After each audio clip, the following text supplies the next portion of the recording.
এদিকে বন্যায় হাজার হাজার মানুষের জীবন শেষ, ক্ষয়ক্ষতি হয়েছে নানান ধরনের মানুষের। হাজার হাজার মানুষ যেন কান্নায় ভাসে। ঘর, গাছপালা, নদী নালা যাই সব কিছু আছে সব ডুবে গিয়েছে বন্যায়। এত পানির স্রোতের কারণে মানুষ যে এক জায়গায় জায়গায় স্থান নেবে তাও নেওয়ার কোনো জায়গা নেই। ফেনী, কুমিল্লা, লাকসাম, নোয়াখালী কয়েকটি জেলা ডুবে রয়েছে। পানির এতটাই স্রোত এবং এতটাই গতি যে পানি কোনো থামছেই না, এবং পানি শেষও হচ্ছে না, বরং পানি ধীরে ধীরে আরো বাড়তেছে। দেখা গেছে ঘর বাড়ি এতটাই ডুবে গেছে যে আসলে মানুষ যে একটু ঘরে থাকবে তা কোনো জায়গা নেই, এবং স্থানগুলো থাকার কোনো জায়গা নেই। তবে বড় বড় বিল্ডিং উঁচু যেখানে মানুষের একটু ঠাঁই হবে সেখানেই গেছে।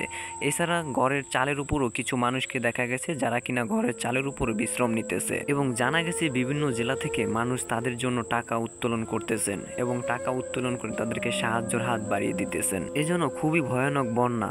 আগামী 100 বছরও এই বন্যা কেউ দেখেননি, যে এই বন্যা এখন 2024 সালে হতে চলেছে। আসতেছে বিভিন্ন জেলা থেকে মুড়ি, পানি, সেলাইন এবং বিভিন্ন ধরনের খাবার, যা হেলিকপ্টারের মাধ্যমেও দেওয়া হয়েছে। বাংলাদেশের সেনাবাহিনীও সবসময় তাদের পাশে ছিল এবং বাংলাদেশের সেনাবাহিনী সবসময় তাদের উপকার করতে চলেছে। এদিকে বন্যার কারণে ফেনী শহরের সঙ্গে সঙ্গে কয়েকদিন ধরে যোগাযোগ বিচ্ছিন্ন। বাকি উপজেলাগুলোরও বিদ্যুৎ না থাকার কারণে মোবাইল নেটওয়ার্কের কারণে স্থানীয়ও যোগাযোগ বিচ্ছিন্ন। এ কারণে চলমান বন্যায় কি পরিমাণের ফেনীর ক্ষয়ক্ষতি হয়েছে সে তথ্য এখনো সরকার দিতে পারে না। আরও জানা গেছে ফেনীর অবস্থা খুবই ভয়াবহ।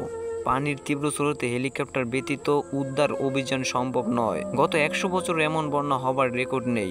লক্ষ লক্ষ মানুষের ঘরবাড়ি ছেড়ে আশ্রয়কেন্দ্র খুঁজতেছেন। স্থানীয় আশ্রয়কেন্দ্র জায়গা নেই।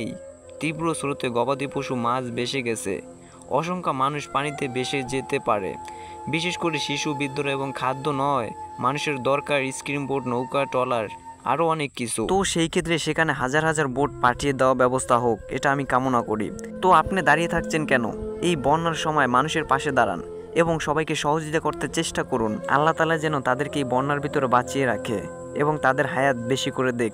আমিন। প্লিজ ভিডিওটা শেয়ার করে অন্য ভাইকে দেখার সুযোগ করে দেন।